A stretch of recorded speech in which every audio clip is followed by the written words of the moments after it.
The Detroit Lions have gone out and done exactly what they needed to do.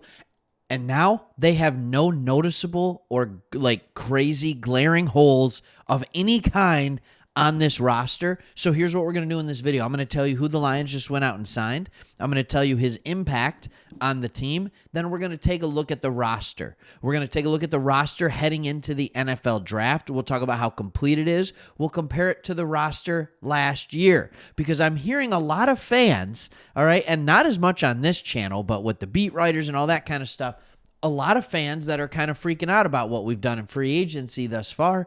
And you're going to like this because we have a guy that we signed that's been healthy his entire career, not a guy who's injury prone. So all that's good. Hey, if you are new to the channel, we want to be your go-to source for Detroit Lions news content.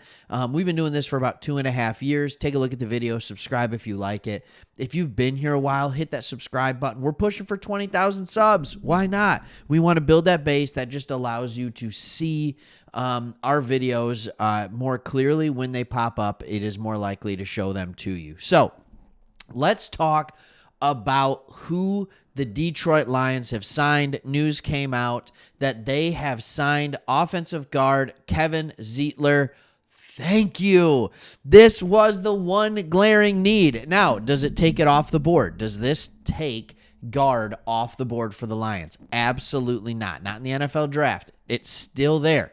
But the Lions have agreed to terms. We don't know the salary number yet, but I said in a video yesterday, which wasn't a very highly watched video, but I said in a video yesterday that there's going to be something else. The Lions still had $31 million in cap space, and they were pushing caps down the road. They were restructuring Carlton Davis. They were restructuring other players to create room this year, even using some void years, which I hate. All right, but with that being said, they were moving some money around, so I'm like, there's got to be something more.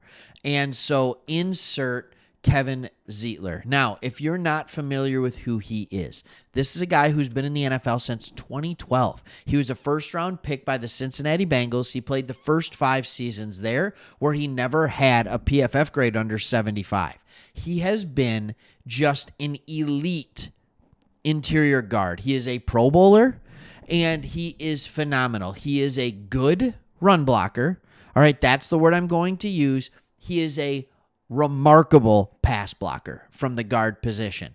Graham Glasgow, on the other hand, last year at the other guard position, is a phenomenal run blocker while he is a good pass blocker. So these guys complement each other well.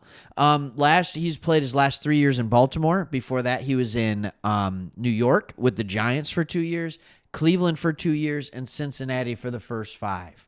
Here's what I love about it. He has been a great top 15, arguably top 10 guard every single place he's been. Irregardless of scheme, it doesn't matter.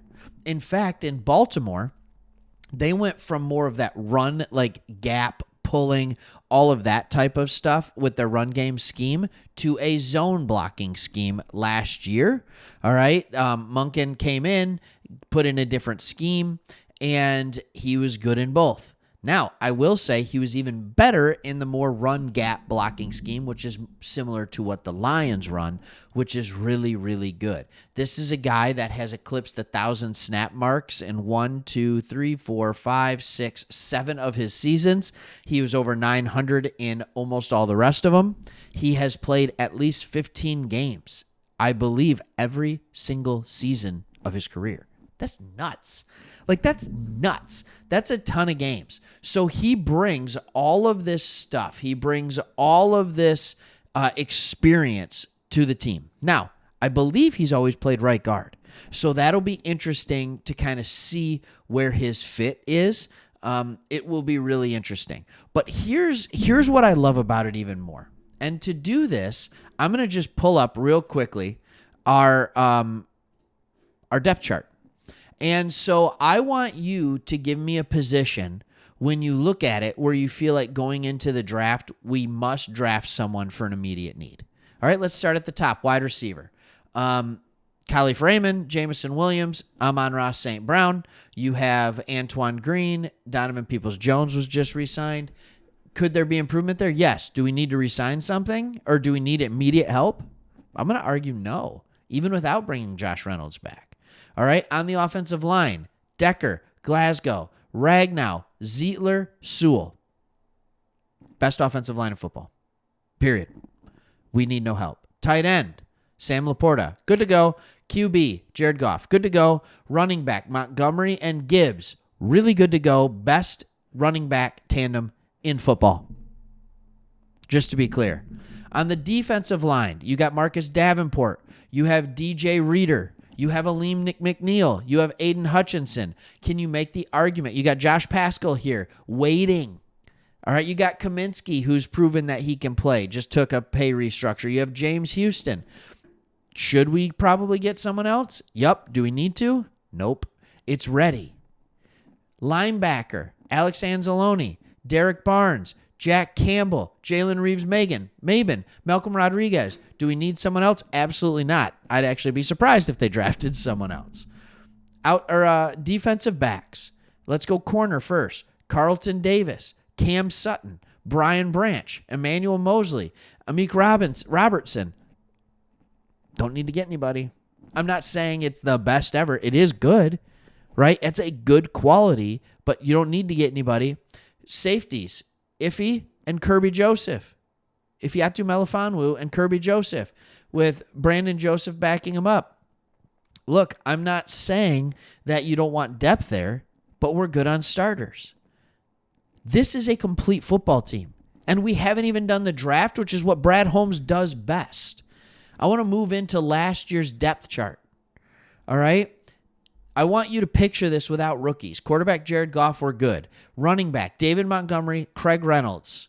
Do we need a running back during the draft? Yeah, we did, and we got one. Wide receiver St. Brown, Williams, Raymond, Donovan Peoples-Jones. All right?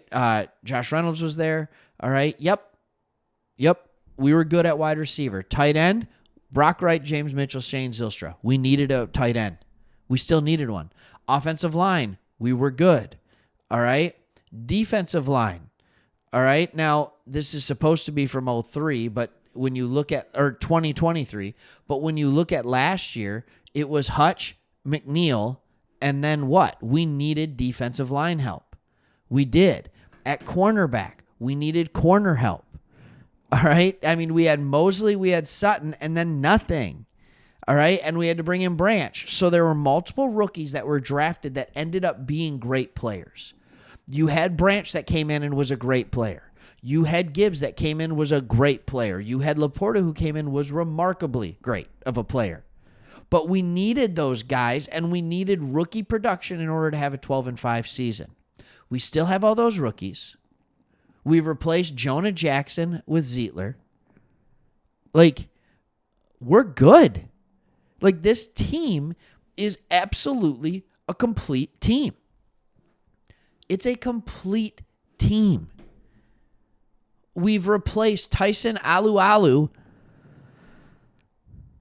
and Bugs with DJ Reader.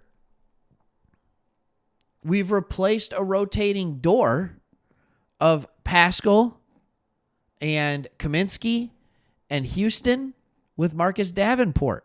And he'll just join the rotation. I'm not saying he's there.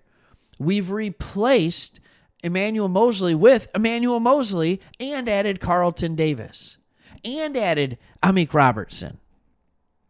This is a team, and I don't know how to say it more, that absolutely has depth already. And we're not even talking about the fact that we have more draft picks.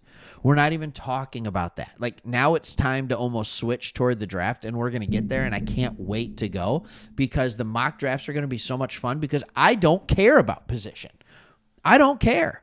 We're in a good enough cap position where we can continue to sign veterans, and that's what we've decided works really well with our guards because you've seen how expensive young guards are in this market. So we're continuing to sign veterans because it's proven that they can continue their career here or have a resurgence of their career like Graham Glasgow, and it will work just fine. So I get to, like, when we do mock drafts, what Brad Holmes gets to do is experience the freedom that I'm feeling right now, which is who's the best player on the board? I'm going to draft him. That's it. That's the position you want to be in when you are the GM of a football team. Brad Holmes has put himself in that position. He's managed the cap so he can re-sign his own.